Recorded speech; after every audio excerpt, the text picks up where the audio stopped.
rules? I mean, where's the EPA? Who's enforcing safety? Is anyone? Well, the Seneca had their representatives. Carol, you want to pick that up?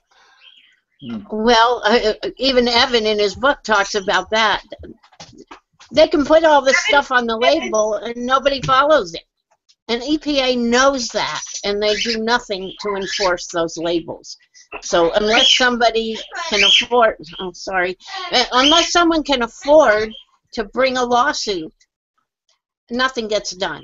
I mean, just yesterday, I was driving home on Highway 34, a state highway, and come around a curve, and there's a monster big truck, just like Darryl just described, and guys on the back spraying high-power hoses, shooting herbicides 40, 50, I don't know how far away from the road, just aiming it everywhere. Why are they using these herbicides everywhere? Well, on roadsides, and believe me, if you drive anywhere in this country, you are exposed to herbicides. Well, I know that. The road department uses them. They use them around our city too, but I mean, in terms of, you'd think in Oregon on the sides of the roads they would be using, like, not so much, say, Roundup or whatever, because it's aesthetic. I mean, they must be thinking it's a safety reason or something. That's the reason they give. The crazy thing is, then they have all this dead vegetation, and they have to come along and mow it. And so why not just mow it to begin with? It just makes no sense, except that I have a very strong suspicion that a lot of these road departments are getting kickbacks from the chemical companies, looking at how the chemical companies use them to promote their herbicides. They have these wonderful videos of these road crews and what a great job they do keeping our roads safe. And I think the road departments are just totally bamboozled, and I think some of them actually get kickbacks. It's disheartening to hear this. Rachel, did you have another question for Darryl? Yeah. Actually, I have a question for Evan. Evan, what can we do? I'd like to support what Carol said about all this corruption, and the corruption moves further than that level that she described.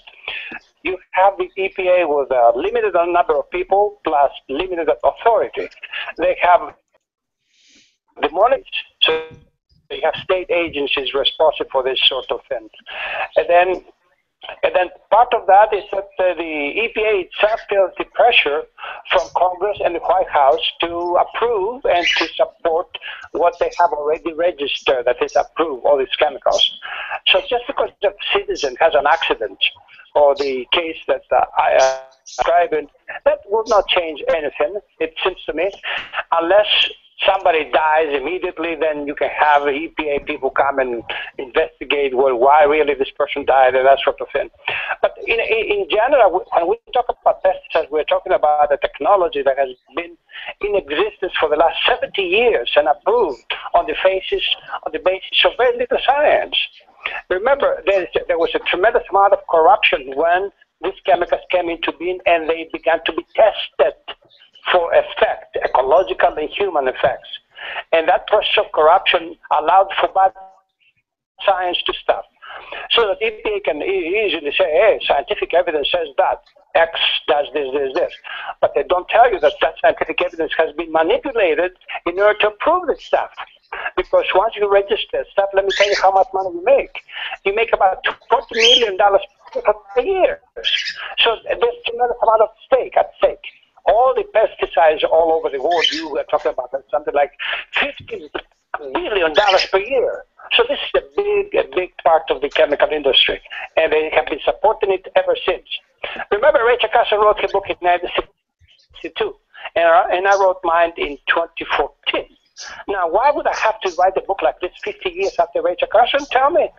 That's the question. This is a moral and philosophical question. Our society has to wake up to the danger.